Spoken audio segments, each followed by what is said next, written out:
الرجیم بسم اللہ الرحمن الرحیم۔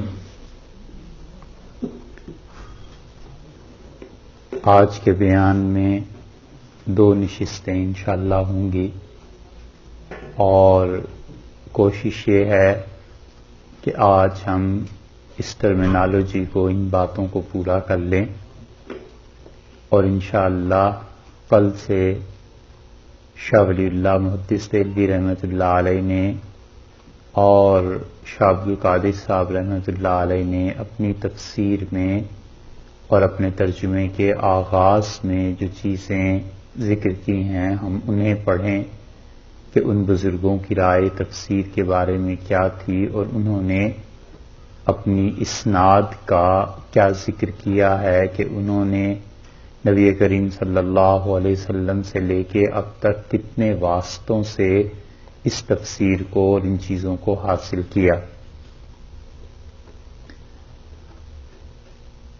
پہلی نشست آج کی، اس میں ہم نے آپ سے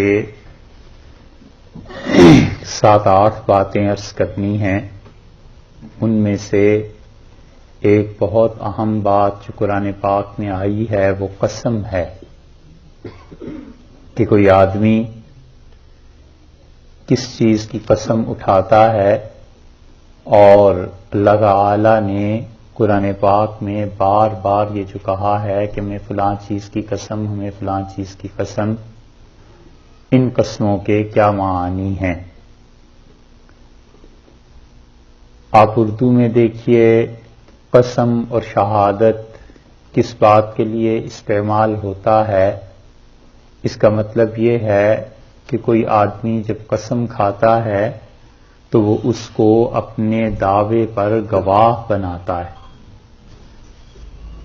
مثلا ایک آدمی قسم کھاتا ہے کہ اللہ کی قسم میرے بھائی نے اس کو نہیں مارا، تو اس کا مطلب یہ ہے کہ میں اس بات کی گواہی دیتا ہوں، اور جو گواہی مجھ تک پہنچی ہے وہ یا تو اس لیے صحیح ہے کہ میں نے اسے دیکھا ہے کہ اس نے اسے نہیں مارا،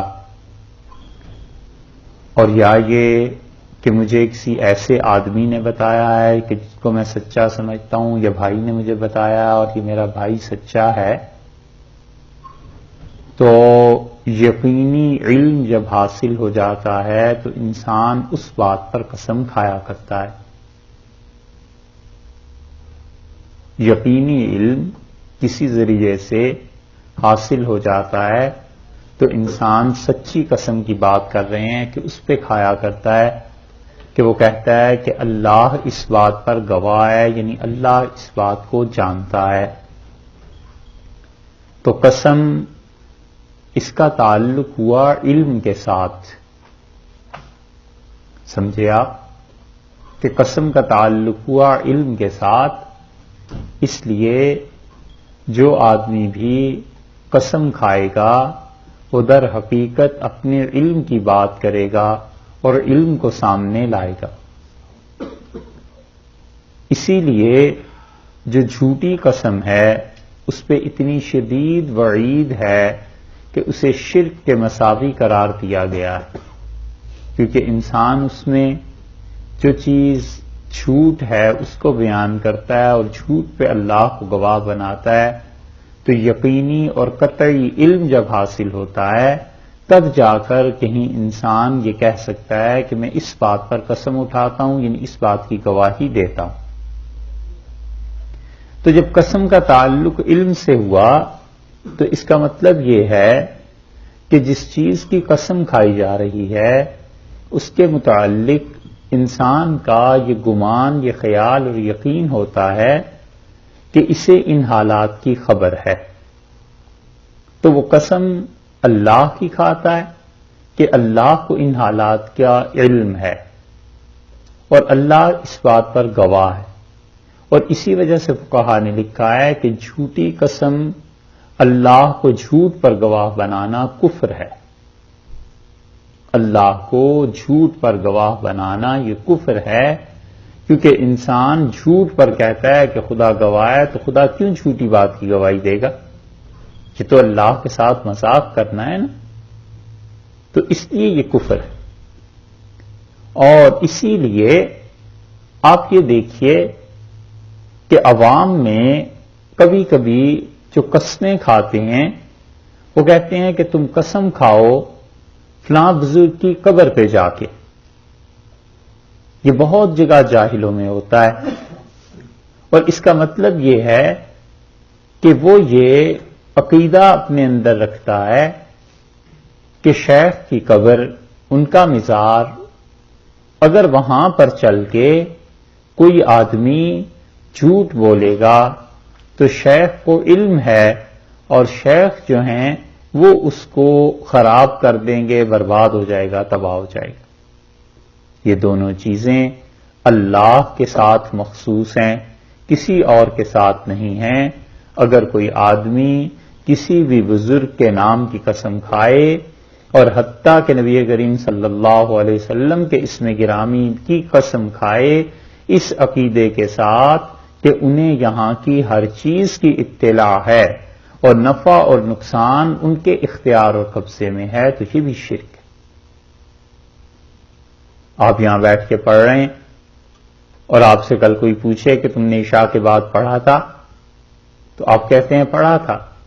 دوسرا کہتا ہے کہ میں قسم کھاتا ہوں تم نے نہیں پڑھا تھا.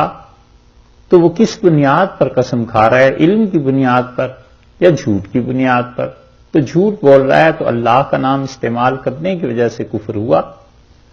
وہ کہتا ہے کہ ہم چلتے ہیں فلاں بزرگ کی قبر پہ. آپ کے امریکہ میں بھی قبریں نہیں بنی نا بزرگوں کی؟ ہاں، یہ بن جائیں گی کبھی کسی زمانے میں اگر مسلمان باقی رہے. تو وہ کہتا ہے کہ چلو فلاں جگہ پر فلاں بزرگ ہیں، ان کی قبر پہ جا کے قسم کھاؤ. تو اس کا عقیدہ اور نظریہ اگر یہ ہے کہ شیخ ان حالات کو جانتے ہیں اور صاحب قبر کو علم ہو جاتا ہے کہ دنیا میں کیا ہو رہا ہے اور وہ نفع اور نقصان کی طاقت اور قدرت بھی ان میں ہے، تو یہ قسم اسے شرک کی طرف لے جاتی ہے. وہ شرک کا ارتکاب کرتا ہے، لے جاتی کیا بلکہ وہ شرک کا ارتکاب کرتا ہے. اسی لیے بعض اوقات آپ دیکھیں لوگوں کو، وہ کہتے ہیں کہ یہ بزرگ میرا بیڑا غرق کر دے اگر یہ بات نہ ہوئی. یہ جاہل ایسے کہتے ہیں کہ فلاں مزار پہ جاؤ اور حضرت کے ہاں پہ آ کے قسم کھاؤ اور بیڑا غرق ہو جائے اگر یہ بات نہ ہوئی ہو. بیڑا غرق تو اللہ نے کرنا ہے یا نہیں کرنا، اس بزرگ کی قبر کو کیا چیز اس میں دخل ہے؟ حتیٰ کہ آپ دیکھیں بہت سے لوگوں کو اسے کہو مسجد میں چل کے قسم کھاؤ، کہتا ہے نہیں، مسجد کی بات نہیں، مجھے منظور نہیں. اسے کہیے کہ کام کہتا ہے فلاں بزرگ کی قبر پہ قسم کھلا لو تو یہ ٹھیک ہے. تو وہ مسجد سے بھی مقدس جگہ یا تو اسے سمجھتا ہے، یا وہ سمجھتا ہے کہ وہ صاحب قبر جو ہیں وہ میرے حالات سے واقف ہیں اور ان چیزوں کو اس طرح کر دیں گے. تو اس لیے یہ قسم جو ہے اگر اس عقیدے کے تحت کوئی اٹھائے گا تو کفر ہو جائے گا. اور اگر یہ اس کا عقیدہ نہیں ہے بلکہ قسم کی دوسری قسم ہے، قسم کی دوسری قسم یہ ہے کہ وہ گواہ کے طور پر پیش کرتا ہے کہ یہ چیز ہے اور اس پر میں اس چیز کو گواہ بناتا ہوں، مدعا ثابت کرنے کے لیے دلیل کے طور پر پیش کرتا ہے. تو وہ قسم جائز ہے کیونکہ اس کا عقیدے سے تعلق نہیں. شاہ ولی اللہ رحمۃ اللہ علیہ نے الفوز الکبیر میں اسی قسم کی بات لکھی. شاہ صاحب رحمۃ اللہ علیہ فرماتے ہیں کہ ایسے ہی ہے جیسے کوئی آدمی یہ کہتا ہے کہ قسم بلب محگونے تو، تمہارے ہونٹوں کی قسم، یا اپنے محبوب سے کہتا ہے کہ زلف شبگونے تو، کہ محبوب دل ربائی، اور مجھے اپنے محبوب کی زلفوں کی قسم وہ بہت خوبصورت ہے.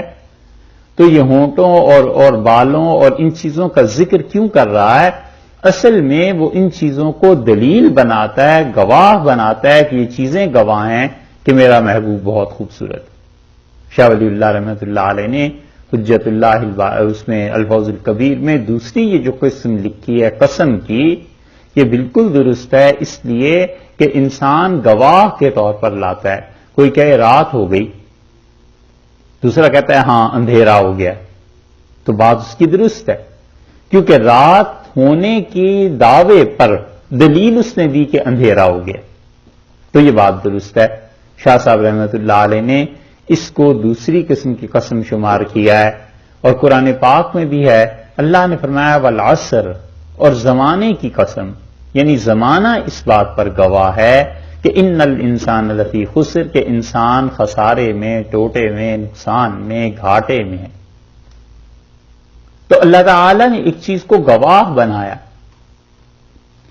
قسم کی تیسری قسم وہ ہے کہ کبھی کبھی انسان، یہ جو دوسری قسم ہے آپ کو قرآن پاک کے آخری بارے میں بہت ملیں گی، بہت زیادہ، لا اقسم بہذا البلد، اور میں اس پاک شہر کی قسم کھاتا ہوں، اللہ تعالیٰ نے فرمایا مکہ مکرمہ کی، والشمس، اور سورج کی قسم، اور فلاں چیز کی اور فلاں چیز کی، کثرت سے یہ چیزیں وہاں ملی۔ اور تیسری قسم کی قسم وہ ہے کہ قسم کے الفاظ جو ہوتے ہیں وہ دعا کے الفاظ ہوتے ہیں۔ جیسے کوئی کہتا ہے کہ تمہیں اللہ آپ کی زندگی بڑی کرے، خدا تمہاری عمر دراز کرے، یہ کام کر دو، تو وہ اسی جو دعا دے رہا ہے وہ در حقیقت قسم کی ایک قسم ہے۔ تو یہ جو قسم کی تیسری قسم ہے یہ عرف عام کے مطابق یہ بھی ٹھیک ہوتی ہے، اور قرآن پاک نے، اللہ نے قرآن پاک میں اس قسم کی تیسری قسم کو استعمال فرمایا ہے۔ آپ قرآن پاک میں دیکھیں گے اگر تو 14ویں پارے میں سورہ حجر میں دیکھیے، سورہ حجر میں اللہ تعالی نے زندگی کی قسم کھائی ہے۔ سورہ ہجر میں 72 نمبر آیت، 14واں پارہ سورہ الحجر اور 72 نمبر آیت تو 72 ہے، مگر آپ تھوڑا سا اسے پیچھے سے دیکھ لیں، سورہ نمبر 15 ہے، 72 نمبر آیت۔ آپ اسے دیکھیے، اگر پوری آپ بات سمجھنا چاہیں تو 61 سے دیکھیے۔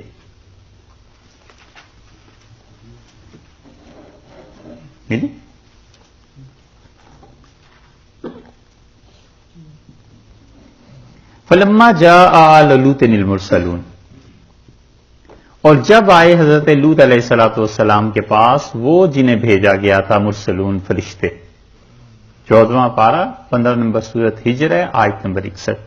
قال انکم قوم منکرون، انہوں نے کہا تم تو اوپرے لگتے ہو، پہچانے ہوئے نہیں لگتے، ناشنا ہو، شناسائی نہیں ہے۔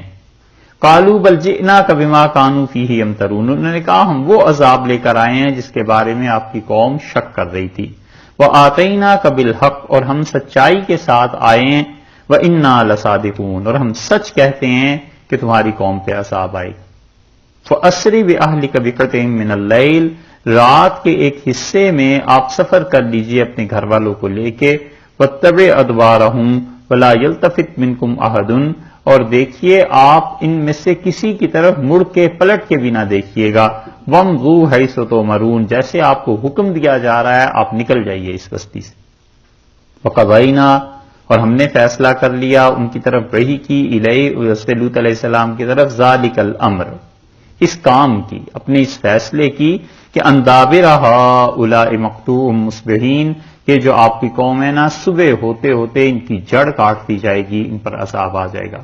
وجاء اہل المدینۃ یستبشرون، اور شہر والے آئے لوط علیہ السلام کے پاس بہت خوشیاں مناتے ہوئے جب انہیں یہ اطلاع ملی اور انہوں نے دیکھا کہ کچھ خوبصورت لڑکے ان کے ہاں آئے۔ قال ان ہؤلاء ضیفی، وہ بولے اور انہوں نے کہا لوط علیہ السلام نے کہ ارے یہ تو میرے مہمان ہیں، فلا تفضحون، مجھے ان کے سامنے شرمندہ نہ کرو، تم میرے مہمانوں کے ساتھ ایسی حرکت نہ کرو۔ واتقوا اللہ، اللہ سے ڈرو، ولا تخزون، اور نہ ہی رنج اور غم میں مبتلا کرو۔ قالوا، انہوں نے کہا قوم نے، اولم ننہاک عن العالمین، کیا ہم نے تمہیں منع نہیں کر دیا تھا کہ دنیا میں کوئی آدمی بھی تمہارے گھر نہیں آئے گا، تم سے کوئی تعلق نہیں رکھ سکتا۔ قال ہؤلاء بناتی، لوط علیہ السلام نے کہا تم اپنی خواہشات کو پورا ہی کرنا چاہتے ہو تو میری بیٹیاں ہیں اس قوم کی، ان کنتم فاعلین، اگر تم نے ایسی حرکت کرنی ہے، لعمرک، اے محمد صلی اللہ علیہ وسلم تیری جان کی قسم، انہم لفی سکرتہم یعمہون، ان کی قوم کے لوگ مستی میں، جوش میں، جذبات میں اور مزے کے چکر میں یعمہون اندھے ہو کر گر رہے تھے، یہ حالت ان کی ہو گئی تھی۔ لعمرک، آپ کی جان کی قسم۔ دیکھا اللہ تعالی نے رسول اللہ صلی اللہ علیہ وسلم کے متعلق کہا کہ آپ کی جان کی قسم، یہ ایسے ہے جیسے آدمی دعا میں کہتا ہے، بات کرتے ہوئے کہتا ہے کہ خدا آپ کی عمر دراز کرے، تمہارے بیوی بچوں کا بھلا ہو، یہ کام کر دو، تو وہ در حقیقت قسم ہی کی ایک قسم ہے، یہ ہے قسم۔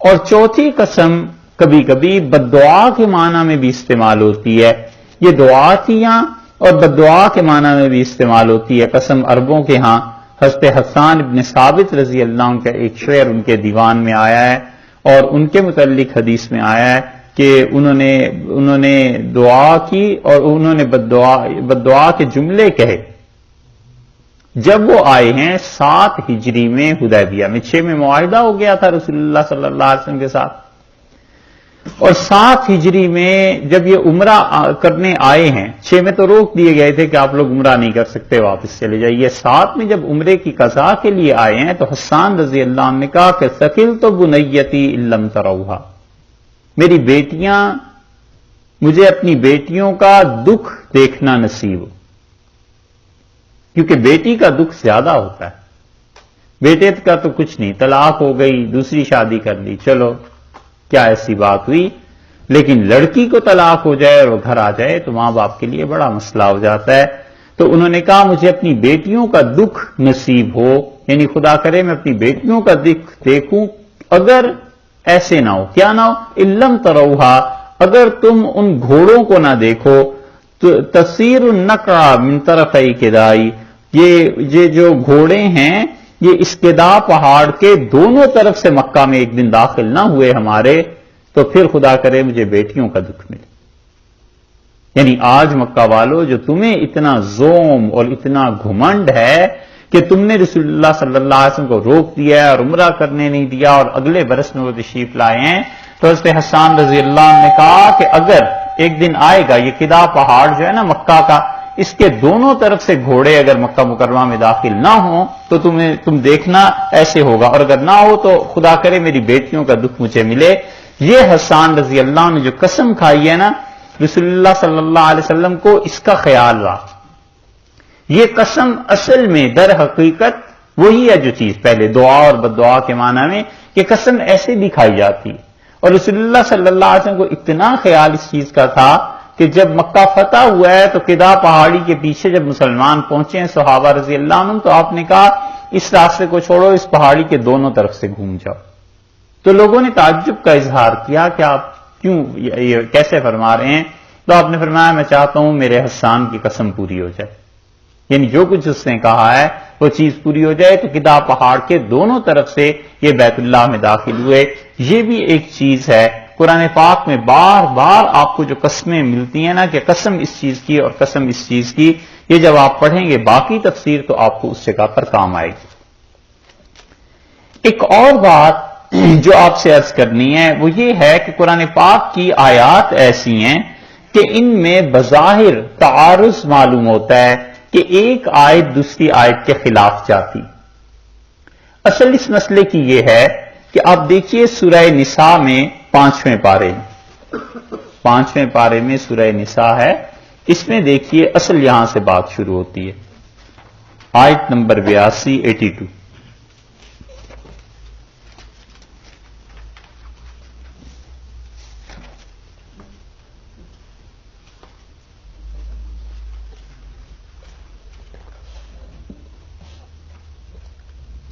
ملی؟ اچھا، اللہ تعالیٰ نے فرمایا افلا یتدبرون القرآن، کیا لوگوں نے قرآن پاک پہ کبھی غور نہیں کیا؟ کیوں قرآن پر غور نہیں کرتے؟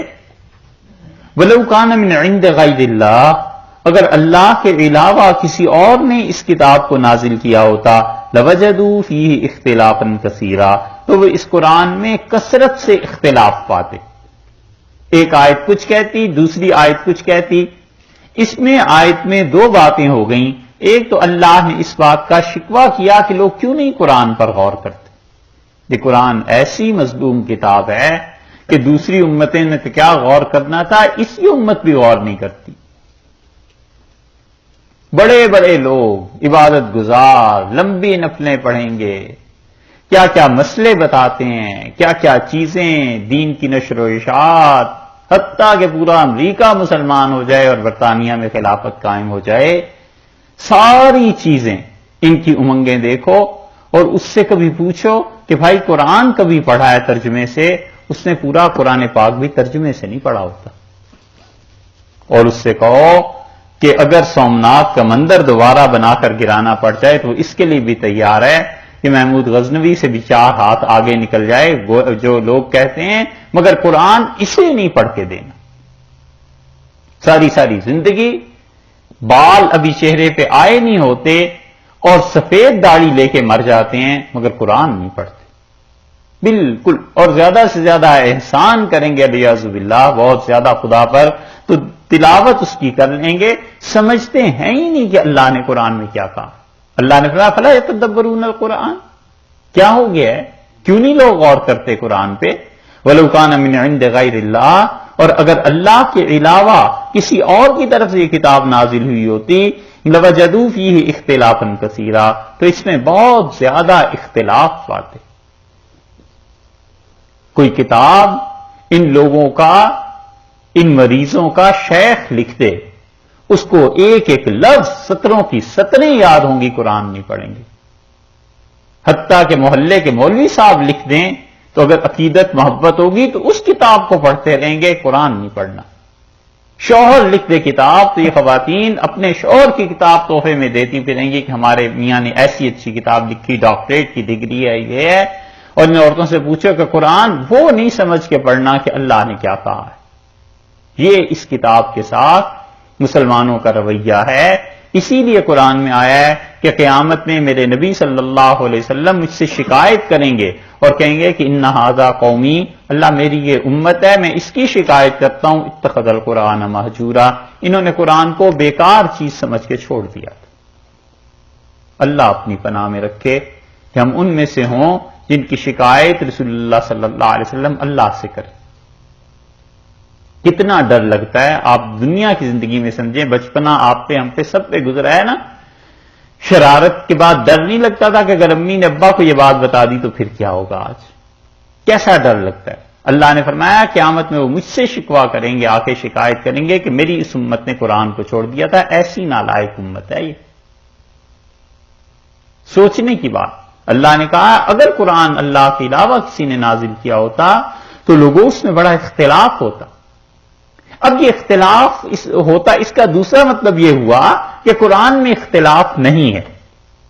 یہی مطلب ہوا نا. تو ہم بہت سی آیات قرآن میں ایسی پاتے ہیں جن میں آپس میں اختلاف ہے. ایک آیت کچھ بتاتی ہے، دوسری آیت کریمہ کچھ بتاتی ہے. یہ اختلاف کو حل کرنا اور اصل صورتحال تک پہنچنا یہ تفسیر کے بہت اہم کاموں میں سے ایک کام ہے. اللہ نے جس انسان کو یہ علم دے دیا ہو اس پہ اللہ نے بڑا فضل فرمایا. خدا کا خاص انعام ہوتا ہے ان لوگوں پہ جن لوگوں کو یہ علم مل جائے، اللہ کی طرف سے مل جائے. کتابیں پڑھنے سے ابتدائی طور پہ مسائل حل ہو جاتے ہیں، لیکن جب یہ یقین آتا ہے دل میں کہ اللہ کا کلام آپس میں نہیں ٹکراتا اور یہ سب باتیں اپنی اپنی جگہ پر درست ہیں، تو پھر ہے وہ اللہ کا فضل ہوتا ہے. ایک آدمی کے متعلق دیکھیے تضاد پیدا ہو جاتا ہے. آدمی ایک ہے، ایک آدمی کہتا ہے یہ ابا ہیں، دوسرا کہتا ہے یہ ماموں ہیں، تیسرا کہتا ہے چچا ہیں. اب کسی کو اگر کچھ پتا نہ ہو تو وہ کہتے ہیں اس آدمی کے ساتھ تم لوگوں کے کیا تعلقات، کیا رشتے ہیں یا نہیں ہیں. آدمی ایک ہی ہے. اب وہ جب مختلف اینگل سے غور کرے گا نا، مختلف جہتوں سے، مختلف رشتہ داریوں سے، تو وہ سمجھ جائے گا کہ ہاں ان کے والد ہیں، ان کے چچا ہیں، تو اس کا مطلب ہے ان کے والد کے چھوٹے بھائی ہیں، اور ان کے پھوپھا ہیں تو اس کا مطلب ان کی پھوپھی کے ساتھ ان کا نکاح ہوا ہے. یہ ساری چیزیں وہ سمجھتا چلا جائے گا. اللہ کی کتاب میں جو آیات بظاہر آپس میں ٹکراتی ہیں اور جس کا حل معلوم نہیں ہوتا انسان کو، کسی کو اللہ یہ علم دے دے اور وہ ان آیات کا تعارض آپس میں ٹکرانا اس کا ختم ہو جائے، بہت بڑا احسان ہے اللہ کا جس انسان۔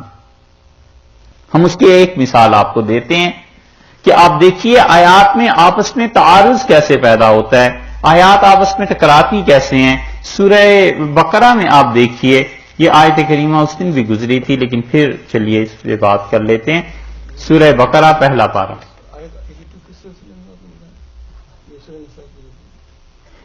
سورہ نساء کی جو آیت پڑھی تھی، یہ ہم یہ بتا رہے تھے کہ اللہ تعالی نے خود دعویٰ کیا کہ ہمارے کلام میں اختلاف نہیں، یہ خدا کا اپنا دعویٰ۔ اللہ نے خود ارشاد فرمایا کہ اگر ہمارے علاوہ قرآن کسی نے نازل کیا ہوتا اس میں بڑا اختلاف تم لوگ دیکھتے۔ اب جب یہاں پر اختلاف ہے تو پھر اس کا مطلب کیا ہوا کہ اللہ کے علاوہ کسی اور نے نازل کیا ہے؟ تو اس علم کو تفسیر میں اسی لیے شامل مانتے ہیں۔ تفسیر جن چیزوں کا نام ہے ان میں بڑا اہم علم ہے اس چیز کا کہ انسان دیکھے قرآن پاک کی کوئی آیت کسی آیت سے اگر ٹکراتی ہے تو اصل مسئلہ کیا ہے۔ آپ کو اس ٹکرانے کی ایک مثال ہم آپ سے عرض کرتے ہیں۔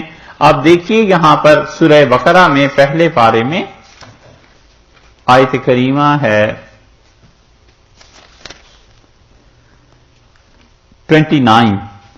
29 نمبر آیت۔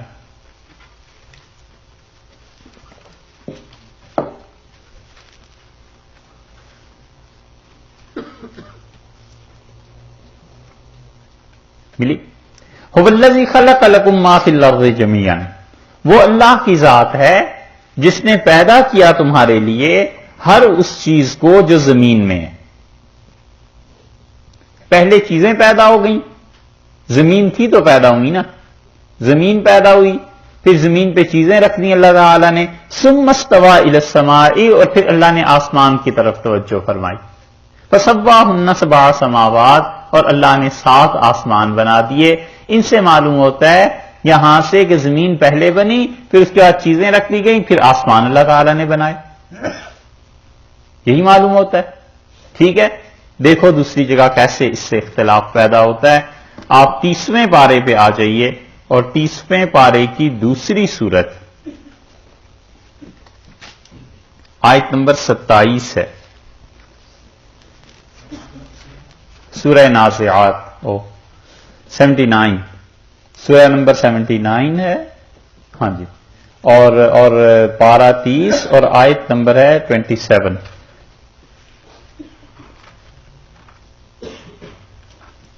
ملی؟ انتم اشد خلقا، لوگو تمہیں بنانا دوبارہ قیامت میں یہ زیادہ مشکل کام ہے، ام السماء، یا آسمان کو بنانا زیادہ مشکل کام تھا۔ بناہا، اللہ نے اسے بنایا، رفع سمکہا، اس کی چوکی اوپر اٹھائی، اس کی عمارت اوپر رکھی، فسواہا، اور اللہ نے کیا کیا؟ اسے برابر کیا، وَأَغْطَشَ لَيْلَهَا، پھر رات پیدا کی، وَأَخْرَجَ ضُحَاهَا، پھر اس کا دن نکالا۔ معلوم ہوا آسمان بنا، اس کی چوکی درست ہوئی، اس کو برابر کیا، پھر دن پیدا ہوا، رات پیدا ہوئی، سورج ہو گیا۔ وَالْأَرْضَ بَعْدَ ذَلِكَ دَحَاهَا، اور زمین کو پھیلایا ہم نے اس کے بعد۔ اس سے معلوم ہوا کہ آسمان پہلے پیدا ہوتا، یہی نا؟ اور وہاں سے معلوم ہوا کہ آسمان بعد میں، زمین، وَالْأَرْضَ بَعْدَ ذَلِكَ دَحَاهَا، زمین جو ہے وہ بعد میں اور آسمان پہلے، اور وہاں سے پتہ چلتا تھا کہ آسمان بعد میں زمین پہلے۔ یہ جو آیات ہیں اس طرح کی، یہ بہت بڑا حربہ ہے غیر مسلموں کے ہاتھ میں، عیسائی بھی، یہودی بھی، ہندو بھی، وہ اس قسم کے کئی مقامات دکھاتے ہیں، کہتے ہیں صاحب یہ دیکھ لیجئے آپ کی کتاب میں اختلاف ہے، اللہ نے کہا ہے کہ اگر اللہ کے علاوہ کسی اور نے نازل کی ہوتی تو اختلاف ہوتا، تو جب ہے تو اس کا مطلب یہ ہے کہ اللہ نے نازل نہیں۔ دیکھا آپ نے سورہ بقرہ کی وہ آیت اس آیت کریمہ سے بظاہر ٹکراتی ہے۔ اللہ نے کہا کہ وَالْأَرْضَ بَعْدَ ذَلِكَ دَحَاهَا، اور زمین کو اس کے بعد ہم نے پھیلایا، اخرج منہا ماءہا، اور زمین سے نکالا اس کا پانی، ومرعاہا والجبال ارساہا، اور اس کے بعد پہاڑ اس میں گاڑ دیے، اس سے اللہ نے پانی اور جو فصلیں ہیں ان کو پیدا کیا، متاع لکم تمہارے فائدہ اٹھانے کے واسطے، ولانعامکم اور تمہارے جانور ان چیزوں سے فائدہ اٹھاتے ہیں، یہ چیزیں ہم نے پیدا کی۔ آ گیا نا تضاد، اس تضاد کا حل یہ بہت بڑی چیز ہے، تفسیر کا علم ہے، قرآن پاک میں یہ کئی جگہ پر آتا ہے، اس مقام کی بھی ہم تشریح نہیں کر رہے، یہ جب آئے گی سورہ بقرہ میں تو اس وقت آپ کو بتائیں گے اس تضاد کا حل کیا ہے۔ یہ یاد رکھیے گا، قرآن میں کئی آیات ایسی مل جائیں گی جو بظاہر ایسے ٹکراتی ہیں، اللہ نے یہاں کچھ کہا ہے یہاں کچھ کہا ہے، اب آدمی کیا کرے؟ تو اس موقع پہ پہنچ کے آدمی پھنس جاتا ہے۔ اصل میں حقیقت یہ نہیں ہے، سب چیزیں اپنی اپنی جگہ پر درست ہیں۔ جب اس آیت پہ آئیں گے تو آپ سے عرض کریں گے۔ شاہ عبدالعزیز صاحب رحمۃ اللہ علیہ نے اپنی تفسیر میں اس آیت کریمہ کو حل کیا ہے، لیکن ایک حضرت کی رائے تھی، ایک ہمارے اساتذہ تھے جو کہتے تھے کہ آیت اس طرح بھی اور اس طرح بھی حل ہو سکتی ہے، وہ انشاءاللہ تفصیل سے آپ سے عرض کروں۔ ایک چیز یہ بتانی اور ہے کہ عربی میں جیسے انگلش میں آپ دیکھیے گرامر میں اصطلاحات ہوتی ہیں، ناؤن، ورب اور جتنی بھی چیزیں، ایڈجیکٹو اور یہ چیزیں، اسی طرح عرب ایک لفظ استعمال کرتے ہیں حصر، اور حصر کا مطلب یہ ہے کہ کسی چیز میں بالکل اس کو باندھ دینا، تنہا کر دینا، اس میں آسان لفظوں میں سمجھانے کے لیے کہتے ہیں اس میں کسی اور کی شرکت کا نہ ہونا۔ پھر وہ کہتے ہیں کہ جب قرآن پاک کی کسی آیت کے ایک حصے میں حصر پایا جائے، یعنی وہاں سے تنہائی کا، بالکل اکیلے ہونے کا ثبوت مل جائے، تو وہ ساری آیت میں وہی حکم لاگو ہو جائے گا، اس پوری آیت میں یہی مطلب نکلے گا حصر کا۔ اس کی ایک مثال دیتے ہیں پھر آپ کو سمجھ میں آ جائے گی بات۔ یہ سورہ بقرہ ہے، پہلے پارے میں یہ جو مقام آپ دیکھ رہے تھے اسی جگہ پر ہے۔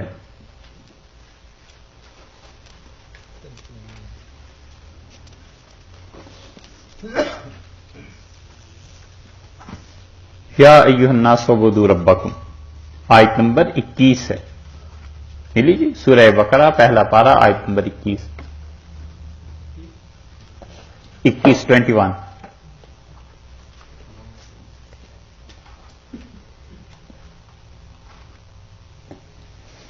یا ایھا الناس اعبدوا ربکم، اے لوگو عبادت کرو اپنے پروردگار کی، الذی خلقکم، جس نے تمہیں پیدا کیا، والذین من قبلکم، جو تم سے پہلے تھے انہیں، لعلکم تتقون، تاکہ تم متقی بن جاؤ، الذی جعل لکم الارض فراشا، الذی وہی اللہ کی ذات ہے، اس کے علاوہ کوئی نہیں ہے، جس نے زمین کو تمہارے لیے فراش بستر بنا دیا۔ یہ آ گیا حصر کہ اللہ ہی کی ذات ہے، اللہ کے علاوہ کوئی نہیں ہے جو زمین کو تمہارے لیے ایسے کر سکے۔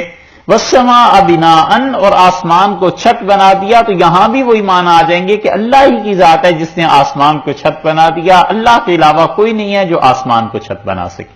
وَأَنزَلَ مِنَ السَّمَاءِ مَاءً، اور نازل کیا آسمان سے اوپر سے پانی، تو مطلب یہ کہ اللہ ہی کی ذات ہے جو پانی کو اوپر سے نازل کرنے والی ہے، اللہ کے علاوہ کوئی اور اوپر سے پانی کو نازل نہیں کر سکتا۔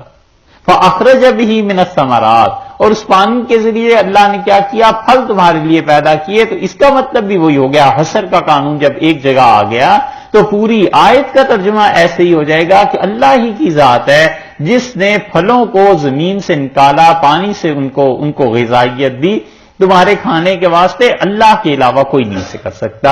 یہ حصر کا قانون ہے، اس لیے قرآن پاک کی جن آیات میں بھی ایک جگہ یہ چیز آ جاتی ہے کہ صرف ایک ہی ذات، اللہ کی ذات، تو وہ ایک فعل جو اس کے بعد آتا ہے نا، ایک کام، صرف وہی مراد نہیں ہوتا۔ اس کا مطلب یہ ہے کہ اس کے بعد جتنے بھی کام ہیں وہ سب کے سب جو ہیں وہ اللہ ہی نے کیے ہیں اور کسی نے نہیں کی۔ ایک نئی بات، اور وہ یہ کہ الحمدللہ کے کیا معنی ہے؟ الحمدللہ کے مطلب ہم یہ کرتے ہیں کہ تمام تعریفیں اللہ کے لیے، یہی کرتے ہیں نا۔ اس میں ایک لمبا سلسلہ سوالات اور جوابات کا شروع ہوتا ہے کہ اللہ کے لیے ساری تعریفیں ہیں تو ہم ایک دوسرے کی تعریف کیوں کرتے ہیں؟ جب یہ کہہ دیا اللہ کے لیے تعریف ہے تو پھر کسی کی تعریف منع ہو گئی، جائز ہو گئی، یہاں بھی کسی نے سوال ایک مرتبہ کیا تھا۔ یہ لمبا سلسلہ پڑتا ہے، اور ہمارے اساتذہ کہتے تھے کہ قرآن پاک کی تفسیر ایسی بیان کرنی چاہیے آیت کریمہ کی کہ کم سے کم سوالات اس پہ پیدا ہوں۔ دوسرے کی بھی تسلی ہو جائے اور آدمی اصل حقیقت تک پہنچے، کم سے کم سوالات اس پہ پیدا ہوں. تو یہاں پر جو بات پیش آتی ہے وہ یہ کہ تمام تعریفیں اللہ کے لیے ہیں، تو پھر سوالات تو پیدا ہوتے ہیں. اس لیے وہ کہتے تھے کہ الحمدللہ کا ترجمہ اگر تم نے دیکھنا ہو زیادہ صحیح تو سورہ انعام کو دیکھو. سورہ انعام میں یہ بالکل واضح ہو جاتی ہے بات، اور یہ الحمدللہ کی جو ترکیب ہے، جو الحمدللہ کے معنی بیان کر رہے ہیں، اس کا بڑا فائدہ آپ کے سامنے آ جائے گا. 7ویں پارے میں سورہ انعام 8 نمبر سورت ہے اور 42 نمبر اس کی آیت کریمہ. جی سورت کا نمبر 6 ہے، ہاں 6 نمبر ہے، صحیح 42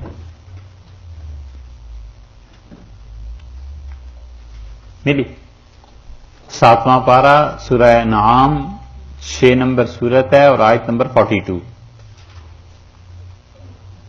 وَلَقَدْ أَرْسَلْنَا إِلَىٰ أُمَمٍ مِّن قَبْلِكَ، اور ہم نے آپ سے پہلے جو امتیں گزری ہیں ان کی طرف بھی رسولوں کو بھیجا تھا. فَأَخَذْنَاهُمْ بِالْبَأْسَاءِ وَالضَّرَّاءِ، اور انہیں پکڑ لیا کس چیز نے؟ مصیبتوں نے، تنگیوں نے، تکالیف نے. لَعَلَّهُمْ يَتَضَرَّعُونَ، ہم نے پکڑ لیا، نہیں فَأَخَذْنَاهُمْ، ہم نے پکڑ لیا انہیں تنگی میں، تکلیف میں، یعنی ہم نے ان پہ تنگیاں، تکالیف، مصائب، پریشانیاں بھیجی. لَعَلَّهُمْ يَتَضَرَّعُونَ، تاکہ شاید یہ رو پڑیں ہمارے سامنے، گڑ گڑائیں، ڈھہ پڑیں، اللہ کو یاد کریں. فَلَوْلَا إِذْ جَاءَهُمْ بَأْسُنَا، سو جب بھی ان کے پاس کوئی سختی کے دن آئے، کیوں نہیں ایسے ہوا کہ تضرعوا، وہ ہمیں یاد کرتے، ہم سے مدد مانگتے. ولیکن، اور لیکن حقیقت یہ ہے کہ قست قلوبہم، ان کے دل پتھر ہو گئے تھے. وزین لہم الشیطان ما کانوا یعملون، اور شیطان نے ان کے اعمال انہیں اچھے کر دکھائے تھے، جو عمل وہ کرتے تھے شیطان نے بتایا بہت اچھا کرتے. فلما نسوا، جب وہ ہمیں بھول گئے، جب وہ بھول گئے، ما ذکروا بہ، جس چیز کی انہیں نصیحت کی گئی تھی کہ انبیاء علیہ السلام پہ ایمان لانا، جب اس چیز کو بھول گئے، فتحنا علیہم ابواب کل شیء، ہم نے دنیا کی ہر چیز کے دروازے ان پر کھول دی. پہلے تعلق تھا، محبت تھی، اس لیے تنگی اور تکلیفیں بھیجتے رہے کہ شاید ڈانٹ پڑتی رہی، ڈانٹتے رہے نا کہ شاید روئیں، کچھ شرم کریں، حیا کریں، کچھ دعا مانگیں، کچھ اللہ کی طرف. اللہ نے کہا جب بالکل ہی بے شرمی کی بات ہو گئی تو ہم نے بھی ہر چیز دے دی. ہم نے کہا خوب کھاؤ پیو. فتحنا علیہم ابواب کل شیء حتی اذا فرحوا، یہاں تک کہ وہ لوگ جب بہت خوش ہو گئے، مست ہو گئے. حضرت علی رضی اللہ عنہ نے بڑا عمدہ جملہ ایک کہا.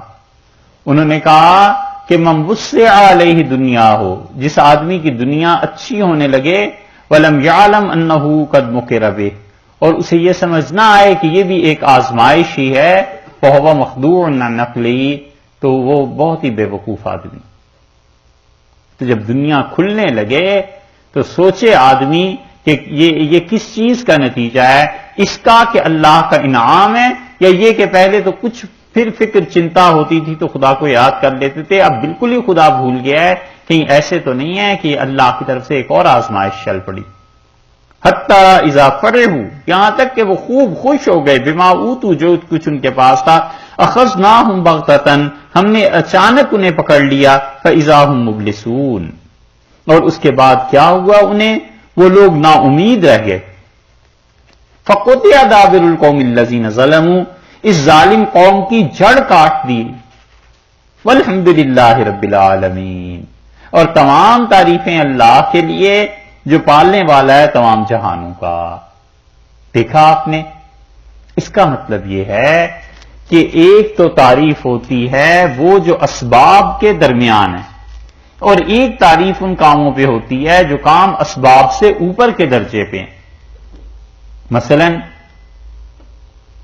ایک دوسرے کے کام آنا، کسی سے کہنا کہ صاحب یہ کام کر دیجئے، آپ نے کسی کو کہا پانی پلا دیجئے، انہوں نے آپ سے کہا کہ یہ کپڑے سلوا دیجئے، یہ سارے کام انسانوں کے ایک دوسرے کے ہیں نا، اور کچھ کام ایسے ہیں جو ان اسباب سے اوپر کے درجے میں ہیں، جیسے یہ قوموں کو تباہ کر دینا، یہاں آیا نا ذکر ان کا، بارش کا برسانا، کسی کو اولاد کا دینا، کسی کو عزت کا دینا، یہ سب کام وہ ہیں جو انسان کی اپروچ سے اوپر کی چیزیں ہیں. تو جب انسان کی اپروچ سے اوپر کی جو چیزیں ہیں نا وہ پیش آتی ہیں جب اس معنی میں اللہ کے علاوہ کسی غیر کی تعریف نہیں کی جا سکتی. اگر ان کاموں میں اللہ کے علاوہ کسی غیر کی تعریف کرے گا تو یہ شرک کی ایک قسم ہے. سمجھے؟ بارش ہو گئی، کوئی آدمی جا کر کہتا ہے کہ حضرت آپ نے دعا کی بارش ہو گئی، یہ تو ٹھیک ہوا. اور کوئی آدمی جا کے کہتا ہے اپنے بزرگوں سے کہ حضرت آپ نے بارش کر دی، تو یہ تو شرک کی قسم ہے. اس لیے کہ اس شیخ کے قبضے میں بارش کا ہونا نہ ہونا انہیں کیا ان چیزوں سے تعلق ہے، علیہ باللہ، یہ تو شرک ہو گیا، اس کی ایک قسم ہو گئی. اولاد ہوئی اور وہ کہتا ہے آپ کی دعا سے ہوئی، یہ ٹھیک ہے، اللہ اپنے بندوں کی دعا ایک دوسرے کے حق میں بھی سنتا ہے. وہ کہ آپ نے دے دی، تو یہ وہ شرک کی قسم ہے. یہ جو تعریف کر رہا ہے یہ تعریف نہیں کر رہا، ساتھ ساتھ عبادت بھی کر رہا ہے. اب سمجھے؟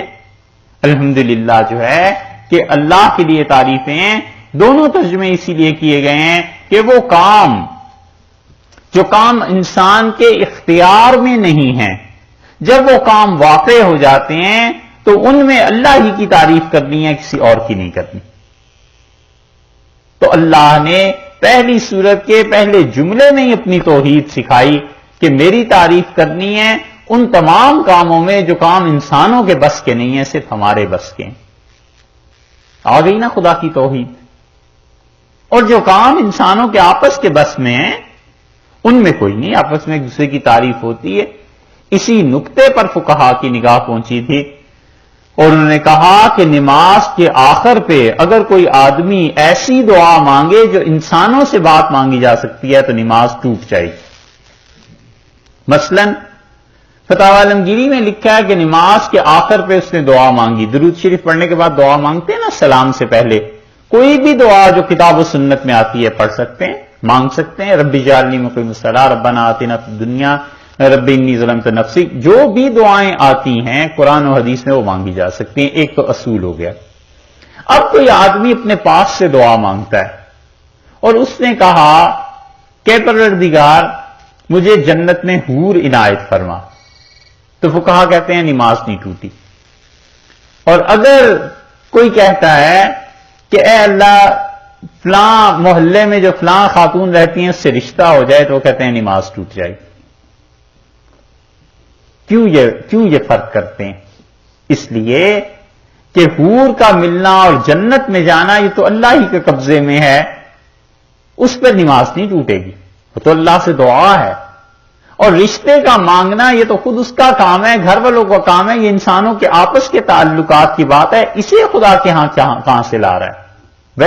ویسے نماز کے علاوہ بے شک دعا کرے، مگر نماز اس کا موقع نہیں ہے، نماز ٹوٹ جائے. دیکھا آپ نے، یہ دو چیزوں میں فرق ہے. تو قوموں کا بننا اور بگڑنا، اولاد کا ہونا، قحط کا دور ہونا، بارشوں کا برسنا، یہ سب چیزیں اللہ ہی کے قبضے میں ہیں، اللہ کے علاوہ کسی کے قبضے میں نہیں. سمجھ آ گئی؟ اس لیے یہ الحمدللہ جو ہے یہ ایسی ہی چیز نہیں ہے. اللہ تعالی نے دو جگہیں آپ کو اور بتاتے ہیں. اللہ تعالی نے اسی لیے کاموں کی نسبت اپنی طرف کی ہے. قرآن پاک میں اللہ تعالی نے بتایا ہے کہ وہ صفات اللہ ہی کے پاس ہیں، اللہ کے علاوہ کسی کے پاس نہیں ہیں. 27ویں پارے میں سورہ نجم کو آپ دیکھیے، 27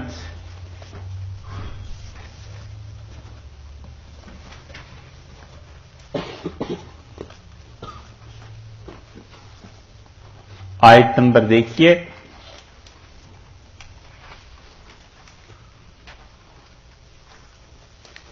آیت نمبر آپ دیکھ لیجئے 37 نمبر آیت. وَإِبْرَاهِيمَ الَّذِي وَفَّى، وہ ابراہیم علیہ الصلوۃ والسلام الذی وفا، جنہوں نے اپنی بات پوری کی، جو ہم سے بات تھی وہ پوری انہوں نے کی.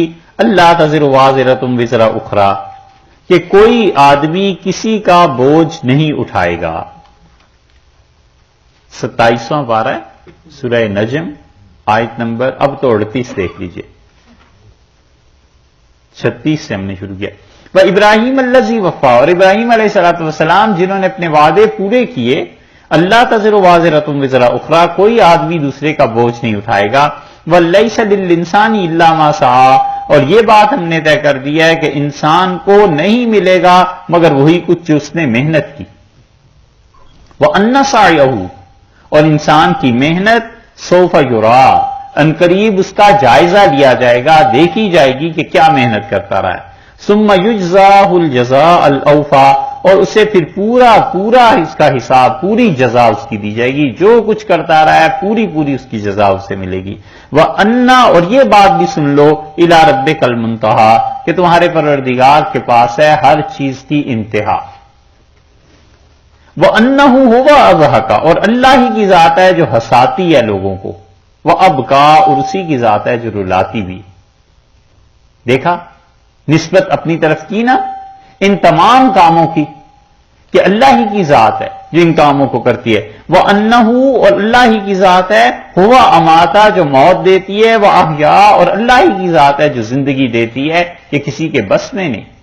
حقیقی خوشیاں اور حقیقی غم کسی کے بس میں نہیں، اور زندگی اور موت حقیقتاً کسی کے بس میں نہیں.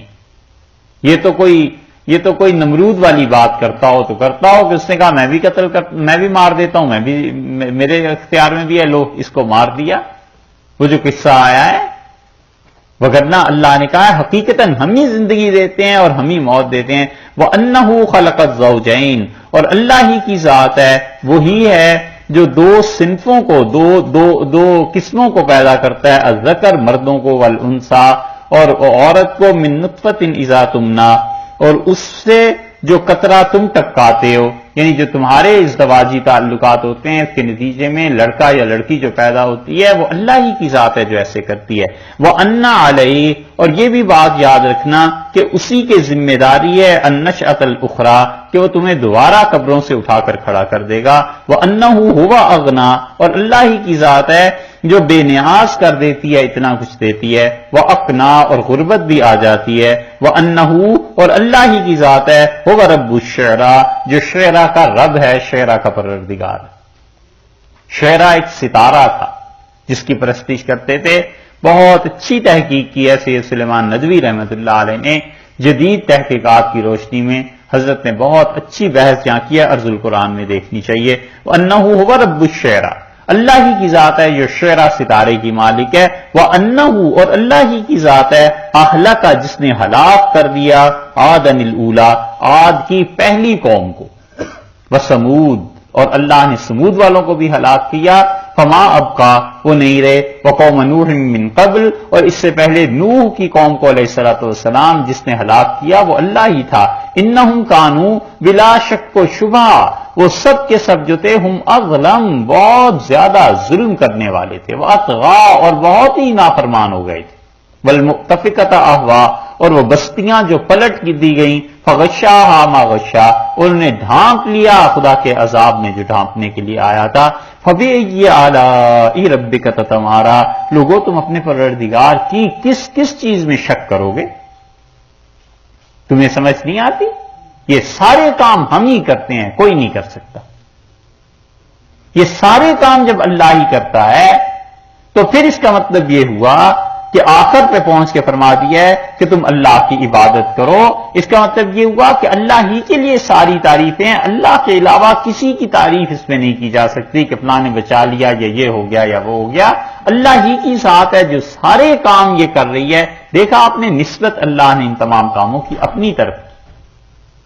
قرآن پاک کی 5 صورتیں ایسی ہیں جن کو اللہ نے الحمدللہ ہی سے شروع فرمایا ہے. یہ کوئی چھوٹی سی چیزیں نہیں ہیں، ایسے نہیں کہ اتفاق ایسا ہے. اس لیے آپ الحمدللہ کے معنی پہ اس لیے ہم بات کر رہے ہیں کہ قرآن کی 5 صورتوں کا آغاز اللہ نے الحمدللہ سے کیا ہے. سورہ فاتحہ کا آغاز کیا الحمدللہ سے،